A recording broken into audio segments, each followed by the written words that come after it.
నమస్తే welcome to big story. KCR పై 48 గంటల ప్రచార నిషేధం విధించడం సంచలనం కలిగించింది.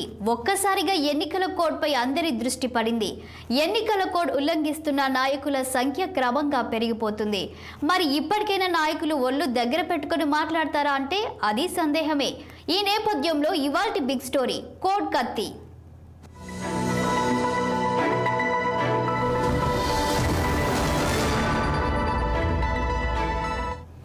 తెలంగాణకు సంబంధించి ఈ దఫా ఎన్నికల్లో అంతా ఆశ్చర్యపోయే సంఘటన జరిగింది. బీఆర్ఎస్ అధినేత మాజీ సీఎం కేసీఆర్ పై ఎన్నికల సంఘం 48 గంటల ప్రచార నిషేధం విధించింది. ఇది అందరినీ ఆశ్చర్యపోయేలా చేసింది. ఎన్నికల కోడ్ ను ఉల్లంఘించినందుకు గాను ఎన్నికల సంఘం ఈ చర్య తీసుకుంది. సుమారుగా 20 ఏళ్లుగా కేసీఆర్ తనదైన శైలిలో మాట్లాడుతున్నారు. ఆయన ఉపయోగించే పదాల తీవ్రత పలు సందర్భాల్లో సాధారణ సభ్యత పరిధిని మించిపోయి ఉంటుంది. అయినా కూడా పెద్దగా తప్పు పట్టిన వాళ్ళు లేరు. పైగా మరెంతో మంది ప్రత్యర్థులు సైతం ఆయన భాషలోనే మాట్లాడడం కూడా మొదలైంది. మొత్తం మీద ఓ 10 ఏళ్లుగా తెలంగాణలో ఎన్నికల రాజకీయ భాష మారిపోయింది. దీనిపై భాష శాస్త్రవేత్తలు గగ్గోలు పెట్టినా ఫలితం లేకపోయింది. అలా మాట్లాడడం తెలంగాణలో సహజమనే ముద్ర వేసేదాకా వ్యవహారం సాగింది. అలాంటి వాటికి ఇప్పుడు ఎన్నికల సంఘం బ్రేక్ వేసినట్లయింది.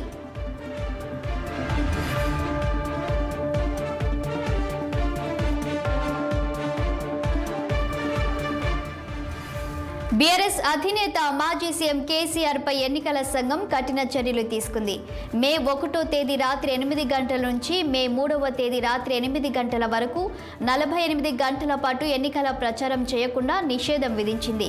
బహిరంగ సభలు, ఊరేగింపులు, ర్యాలీలు నిర్వహించవద్దని, మీడియాకు ఇంటర్వ్యూలు కూడా ఇవ్వకూడదని ఆంక్షలు విధించింది. ఈ ఆదేశాలు కూడా వెంటనే అమల్లోకి రావడం విశేషం. బస్సు యాత్రలో భాగంగా మానుకోటలో ఉన్న కేసీఆర్ కు అధికారులు ఈసీ ఆదేశాలను అందించారు. దాంతో ఆయన మహబూబాబాద్ రోడ్ షోలో రాత్రి 7:45 తన ప్రచారాన్ని ముగించారు. ఈసీ ఆదేశాల మేరకు 2 రోజుల పాటు ప్రచారానికి దూరంగా ఉండిపోయారు. ఈసీ విధించిన గడువు ముగిసిన తరువాత ఆయన తిరిగి తన రోడ్ షోలను కొనసాగించనున్నారు.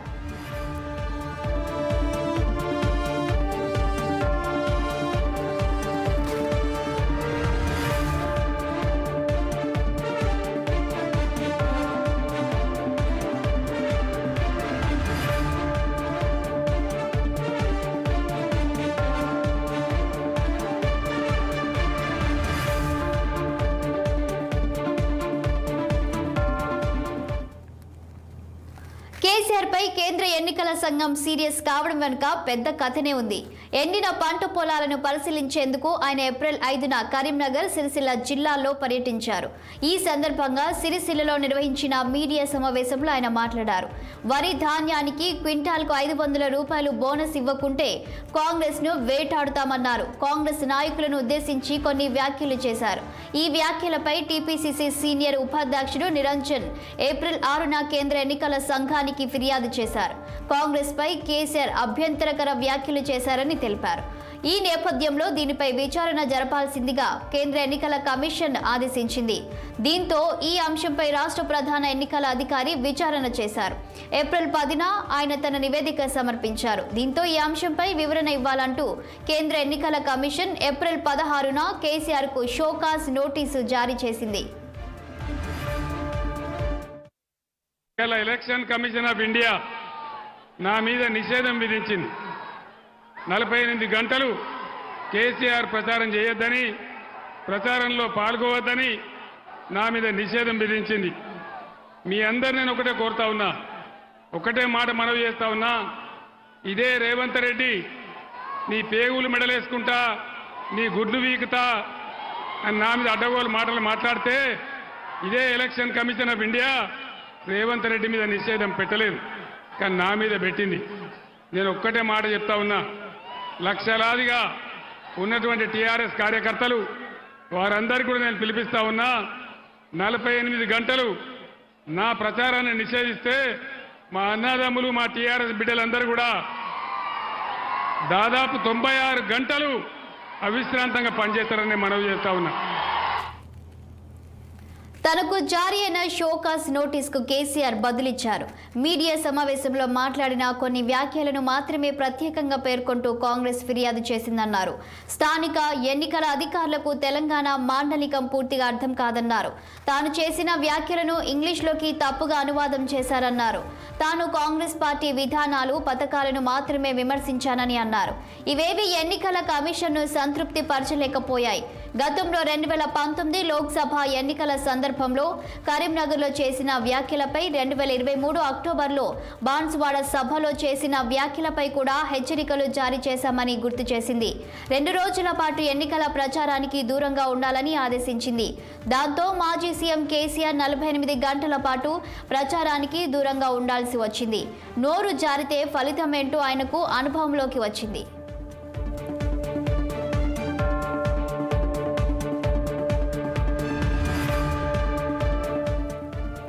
బీఆర్ఎస్ అధినేత మాజీ సీఎం కేసీఆర్ పై విధించిన ప్రచార నిషేధం అంశాన్ని ఆ పార్టీ నాయకులు సీరియస్ గానే తీసుకున్నారు. ఆ పార్టీ వర్కింగ్ ప్రెసిడెంట్ కేటీఆర్ ఈ నిషేధాన్ని తప్పుబట్టారు.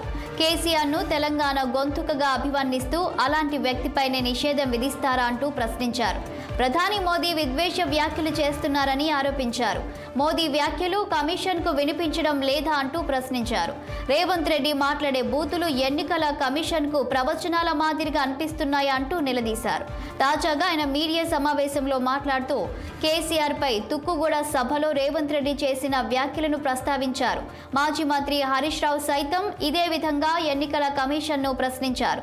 కేసీఆర్ ను తిడుతున్న రేవంత్ రెడ్డిపై చర్యలు తీసుకోవాలని డిమాండ్ చేశారు.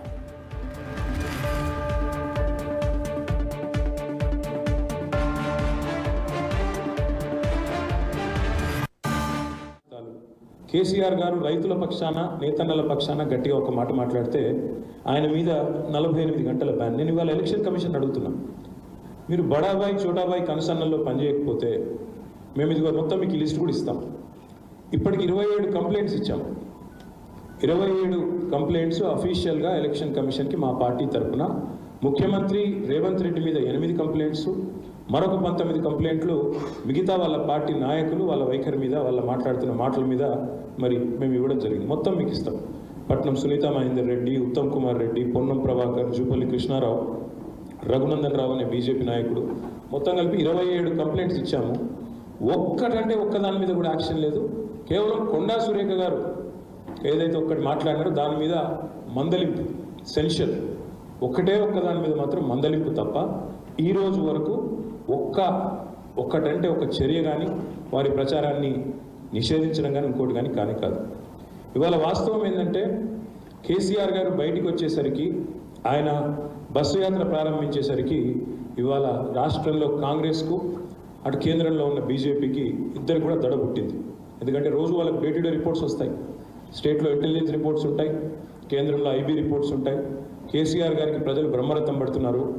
ఆయన సభల్లో వస్తున్న స్పందన, రోడ్ షోలకు వస్తున్న ఉత్సాహపూరితమైన వాతావరణం, ఇదంతా కూడా వాళ్ళకు కంటగింపుగా మారింది. సుభాషితాలు,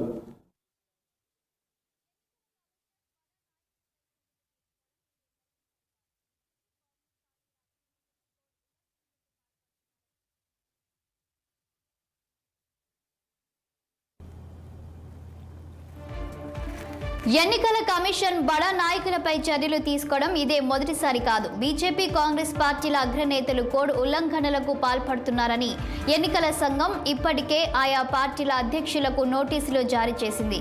బీజేపీ నేత ప్రధానమంత్రి నరేంద్ర మోదీ, కాంగ్రెస్ నేతలు రాహుల్ గాంధీ, మల్లికార్జున ఖర్గేలను ఉద్దేశించే ఈ నోటీసులు జారీ చేసినట్లు అర్థమవుతుంది.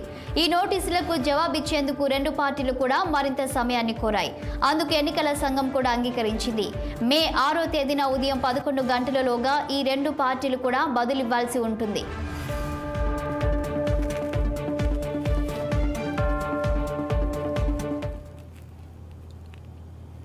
అయితే మొత్తం మీద పరిస్థితి చూస్తే మాత్రం రెండు పార్టీల నాయకులు కూడా ఎన్నికల సంఘం నోటీసులను పెద్దగా పట్టించుకున్నట్లు లేదు. బీజేపీ ప్రెసిడెంట్ నడ్డా లాంటి వారు తీవ్ర వ్యాఖ్యలను చేస్తూనే ఉన్నారు. మరోవైపున కాంగ్రెస్ అగ్రనాయకులు కూడా అదే విధంగా ప్రవర్తిస్తున్నారు. ఎన్నికల కోడ్ను వారు తేలిగ్గానే తీసుకున్నట్లు ఉంది. కోడ్ ఉల్లంఘన చర్యలతో పోలిస్తే తీవ్ర విమర్శల ద్వారా తమకు వచ్చే లాభమే ఎక్కువగా ఉంటుందని వారు భావిస్తున్నట్లుగా ఉంది. మరెందరో నాయకులకు కూడా ఎన్నికల సంఘం నోటీసులు జారీ చేసింది. ఓటర్లు గనుక కాంగ్రెస్ పార్టీకి ఓటేయకపోతే వారికి కరెంటు కట్ చేయాలంటూ వ్యాఖ్యానించిన కర్ణాటక కాంగ్రెస్ ఎమ్మెల్యే రాజు కాగేకు కూడా నోటీసులు జారీ అయ్యాయి.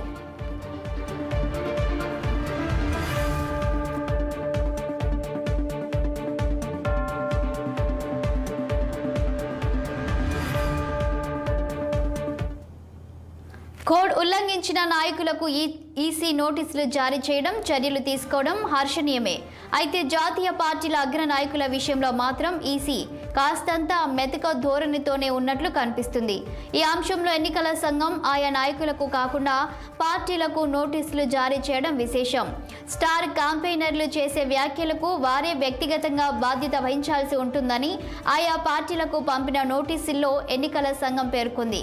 గతంలో మాత్రం ప్రముఖ స్టార్ క్యాంపెయినర్లకు కూడా ఎన్నికల సంఘం నేరుగానే నోటీసులు జారీ చేసిన ఉదాంతాలున్నాయి. 2007లో గుజరాత్ అసెంబ్లీ ఎన్నికల సందర్భంగా సోనియా గాంధీకి నేరుగానే నోటీస్ అందింది. 2013 నవంబర్లో మోదీకి కూడా నేరుగానే నోటీస్ వచ్చింది. 2014లో అమిత్ షాకు కూడా నేరుగానే నోటీస్ వచ్చింది. ఇక్కడ గమనించాల్సిన విషయం ఏమిటంటే సిట్టింగ్ ప్రధానమంత్రి ఎవరికి కూడా ఇప్పటి వరకు ఎన్నికల సంఘం నోటీసులు రాలేదు. ఆయా పార్టీల నాయకులు గనుక చేసిన తప్పులనే మళ్లీ చేస్తే కఠిన చర్యలు తీసుకుంటామని ఎన్నికల సంఘం స్పష్టం చేసింది.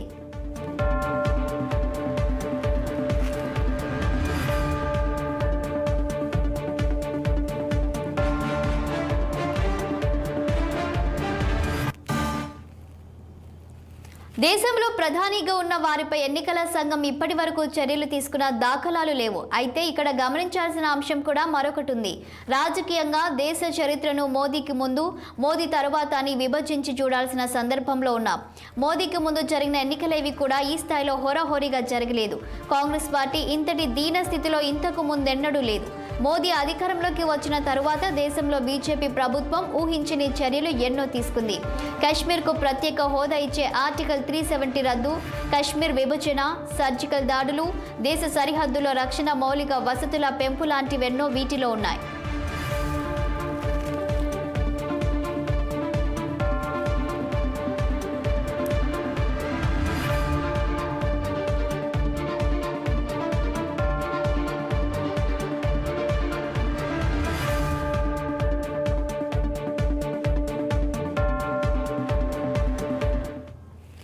మరోసారి అధికారంలోకి వస్తే మరెన్నో చర్యలు తీసుకోవాలని కూడా బీజేపీ చూస్తుంది.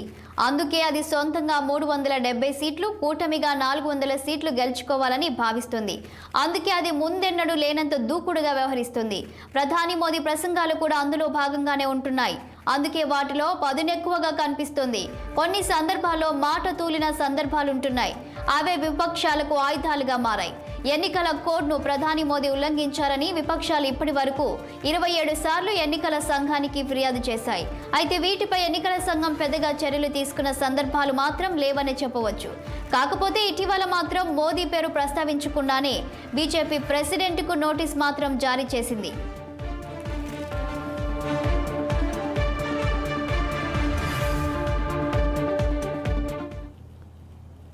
ఇక కాంగ్రెస్ విషయానికి వస్తే 10 ఏళ్లుగా అధికారానికి దూరమైన కాంగ్రెస్ ఒక విధమైన ఫ్రస్ట్రేషన్లో ఉంది. ఓ పార్టీ ఎక్కువ కాలం అధికారానికి దూరంగా ఉంటే అది క్రమంగా అదృశ్యమైపోతుంది. ఇదే సూత్రం కాంగ్రెస్కు కూడా వర్తిస్తుంది. అందుకే ఈ దఫా ఎలాగైనా అధికారం హస్తగతం చేసుకోవాలని ఆ పార్టీ భావిస్తుంది.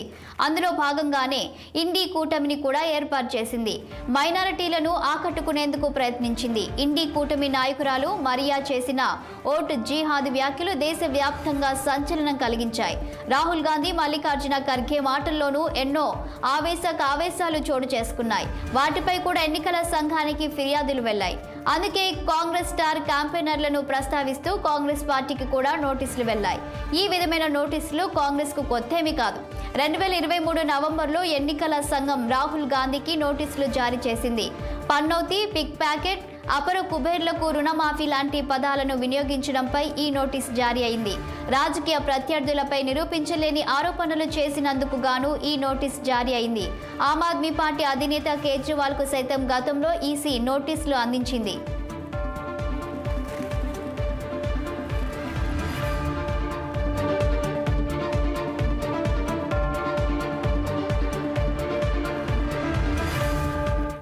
రాజకీయ నాయకులు కోడ్ ఉల్లంఘించిన సందర్భాల్లో వారి ప్రచారంపై ఎన్నికల సంఘం ఆంక్షలు విధించడం కొత్తేమీ కాదు. 2017లో ఎన్నికల సంఘం సీనియర్ కాంగ్రెస్ నేత నవ్జ్యోత్ సింగ్ సిద్ధుపై 72 గంటల ప్రచార నిషేధాన్ని విధించింది. పంజాబ్లో మజ్లిస్ పోటీ చేయడం, అక్కడి ముస్లింల ఓట్లను విభజించడానికే అనే ఉద్దేశంతో అప్పట్లో నవ్జ్యోత్ సింగ్ సిద్ధు కొన్ని వ్యాఖ్యలు చేశారు. ఇక తాజా అంశాలకు వస్తే ఏప్రిల్ 16 నాటికి ఈసీకి సుమారుగా 200 దాకా ఫిర్యాదులు వచ్చాయి. వాటిలో 169 ఫిర్యాదులపై చర్యలు తీసుకున్నారు. వీటిలో బీజేపీ నుంచి 51 దాకా ఫిర్యాదులున్నాయి. వీటిలో 38 కేసుల్లో చర్యలు తీసుకున్నారు. కాంగ్రెస్ నుంచి 59 ఫిర్యాదులు వచ్చాయి. వీటిలో 51 కేసుల్లో చర్యలు తీసుకున్నారు. ఇతర పార్టీల నుంచి 90 ఫిర్యాదులు వస్తే 80 కేసుల్లో చర్యలు తీసుకున్నారు.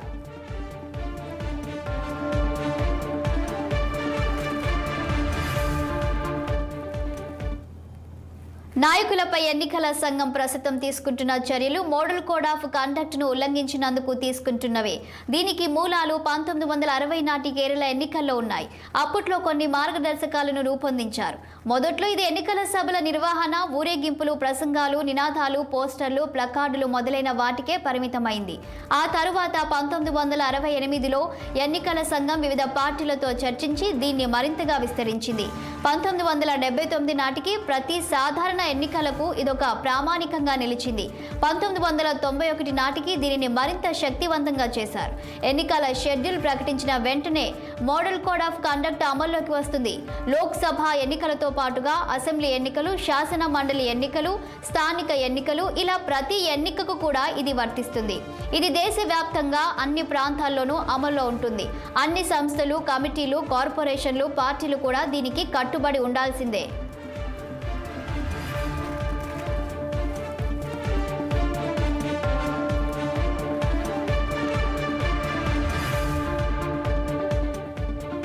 ఎన్నికల కోడ్ అనగానే అందరికీ టిఎన్ శేషన్ గుర్తుకొస్తారు. అంటే అతిశక్తి కాదు, అంతగా ఆయన వివిధ పార్టీలను భయపెట్టారు. ఆయన అధికారాలకు కోత వేసేందుకు అన్ని పార్టీలు ఒక్కటయ్యాయి అంటే ఆయన ఎలా వ్యవహరించారో అర్థమవుతుంది. 10వ చీఫ్ ఎలక్షన్ కమిషనర్గా ఆయన 1990 డిసెంబర్ 12 నుంచి 1996 డిసెంబర్ 11 దాకా పనిచేశారు. ఎన్నో ఎన్నికల సంస్కరణలను ఆయన తీసుకొచ్చారు. 1994లో ఆంధ్రప్రదేశ్ ఎన్నికల సందర్భంగా సీతారాం కేసరి ముస్లింలకు రిజర్వేషన్లను ప్రకటించారు. మరో మంత్రి కల్పనాథ్ రాయ్ కర్ణాటక అసెంబ్లీ ఎన్నికల సందర్భంగా చక్కెర కోటాను అధికం చేశారు. దీంతో వారిద్దరిని పదవుల నుంచి తొలగించాల్సిందిగా టిఎన్ శేషన్ ప్రధానమంత్రి పివి నరసింహారావుకు సూచించారు. ఆ దెబ్బకు కొన్నేళ్ల పాటు మరే మంత్రి కూడా ఎన్నికల కోడ్ను ఉల్లంఘించే సాహసం చేయలేదు.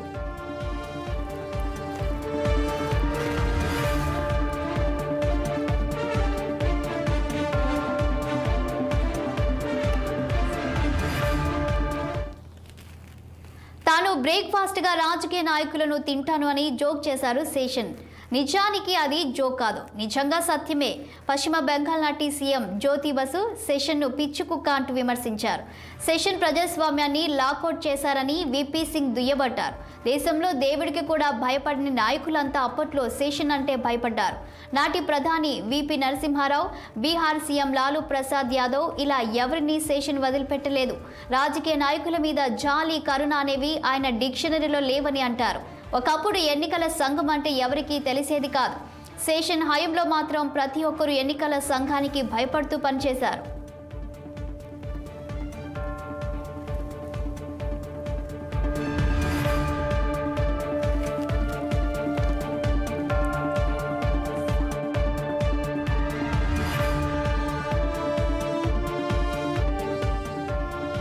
శేషన్కు ముందుగా గాని ఆ తరువాత గాని అలాంటి చీఫ్ ఎలక్షన్ కమిషనర్ మరొకరు లేరంటే అతిశక్తి కాదు. అందుకే ఆయనను ముద్దుగా ఆల్సేషన్ డాగ్ ను గుర్తు చేసుకుంటూ ప్రజాస్వామ్యం కాపలాకు ఆల్సేషన్ అని కూడా పిలిచేవారు. ఎన్నికల సంఘానికి ఉన్న అధికారాలను పూర్తి స్థాయిలో ఉపయోగించిన వ్యక్తిగా మాత్రమే కాదు, లేని అధికారాలను సైతం వినియోగించుకున్న వ్యక్తిగా ఆయనను గుర్తిస్తారు. ఎన్నికల కోడ్ను ముఖ్యమంత్రులు ఉల్లంఘించినందుకు 2 రాష్ట్రాల్లో ఎన్నికలను వాయిదా వేసిన ఘనత కూడా ఆయనకే దక్కింది. ఒకప్పుడు ఎన్నికల సంఘాన్ని ప్రభుత్వం చేతిలోని కత్తిగా భావించారు. అలాంటి ఎన్నికల కమిషన్ విపక్షాలపై మాత్రమే కాదు, ప్రభుత్వం మెడపై కత్తిగా కూడా మార్చిన ఘనత సెషన్కే దక్కింది. ప్రభుత్వం ఎన్నికల కమిషన్ అధికారాలను గుర్తించే వరకు ఎన్నికలు నిర్వహించబోనని మొండికేశారు. చివరకు తన పంతం కూడా నెగ్గించుకున్నారు. అప్పటికే ఎన్నికల తేదీలను కూడా ప్రకటించిన ఎన్నికలను వాయిదా వేశారు.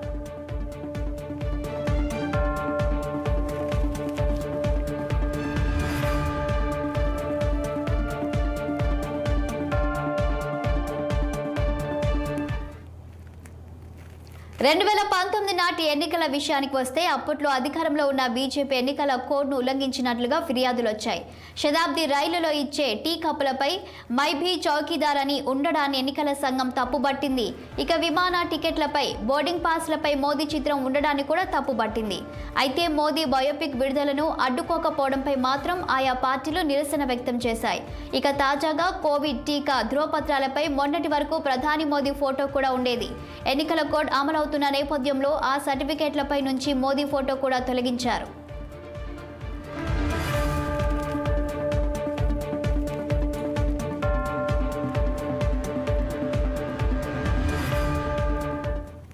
నిజానికి మన దేశం రూపొందించుకున్న మోడల్ కోడ్ ఆఫ్ కండక్ట్ ఎంతో వివరణాత్మకంగా కూడా ఉంది. పార్టీలు, అభ్యర్థులకు మార్గదర్శకాలు, ఎన్నికల కోడ్ అమలు తీరు, ఎన్నికల సమయంలో వచ్చే ముఖ్యమైన రోజులను నిర్వహించుకోవడం, కమర్షియల్ ప్రకటనల రూపకల్పన, జారీ, కరపత్రాల ప్రచురణ, అధికార వాహనాలు, విమానాల వినియోగం, ప్రచారం తీరు, ప్రభుత్వ గెస్ట్ హౌసుల వినియోగం, మంత్రుల పర్యటనలు, ఎంపీలు, ఎమ్మెల్యేలకు ఉండే నిధుల వినియోగం, అధికారుల నియామకాలు, బదిలీలు, ఇలా మరెన్నో అంశాల గురించి ఎన్నికల కోడ్లో ఎన్నో నియమ నిబంధనలున్నాయి.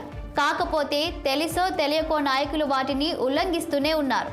అంతకు మించి భాష, భావం లాంటి విషయాల్లో కూడా ఎన్నికల కోడ్ను బేఖాతరు చేస్తున్నారు.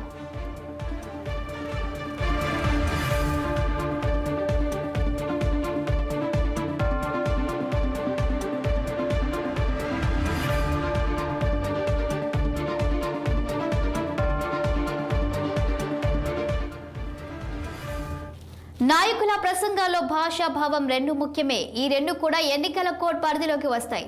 తెలంగాణలో పలువురు నాయకులు వాడుతున్న భాష ఇప్పటికే ప్రజల్లో ఏవగింపు కలగజేసింది.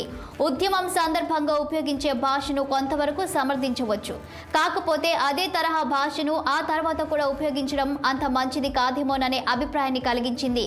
నీవు నేర్పిన విద్యయే నిరజాక్ష అంటూ కేసీఆర్ను ఆదర్శంగా తీసుకుంటూ ఇతర పార్టీల నాయకులు కూడా అదే తరహా భాషను వినియోగించడం యావత్ తెలంగాణ భాషపై ఇతరులకు అపోహలు కలిగించేదిగా మారింది.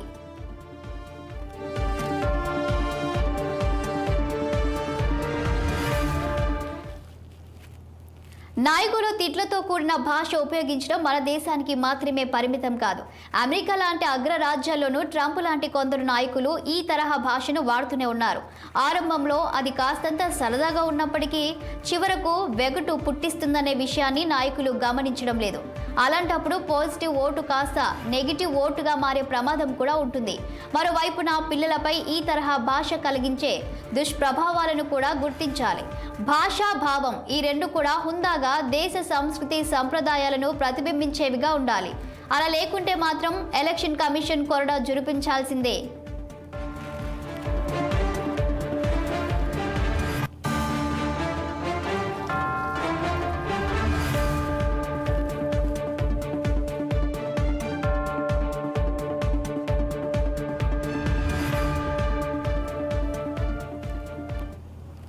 ఇది వాల్టి బిగ్ స్టోరీ. మరో ఎపిసోడ్లో మళ్ళీ కలుద్దాం. Keep watching 6 TV. సామాన్యుడి ఆరో ప్రాణం.